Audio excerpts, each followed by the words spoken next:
WWE has announced that SummerSlam in 2026 will be a two-night event airing from Minneapolis, Minnesota. But what does this mean going forward for the WWE? Could it have implications for WrestleMania?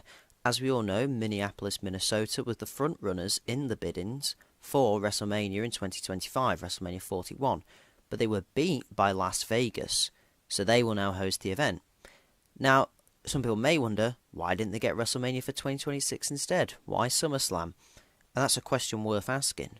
But we've recently heard that Saudi Arabia are looking to get that WrestleMania, and decisions will be held at King and Queen of the Ring.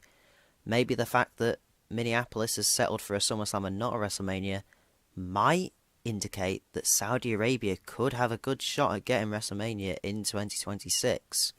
Now, this might not be the case. Maybe Saudi Arabia will settle for a Royal Rumble instead, but it's certainly something to keep an eye on. Speaking of Royal Rumbles, the biggest party of the summer moving to a two-night event could spell the same thing for the rest of the big four. I mean, wouldn't it be impressive? Royal Rumble, WrestleMania, SummerSlam and Survivor Series, all 2 nights, spread around the calendar year. It would be great for the cities hosting them and WWE themselves. The money coming in would be great. Also, shows like Royal Rumble and Survivor Series would suit a 2-night event, being able to do a men's and women's War Games and Royal Rumble match respectively on each night.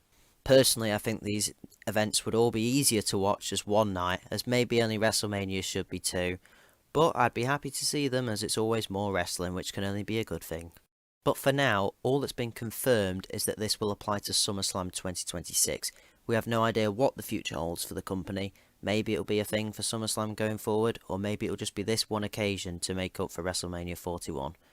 Either way, I'm sure we'll all be watching it. Just like we'll all be watching King and Queen of the Ring this Saturday from Saudi Arabia.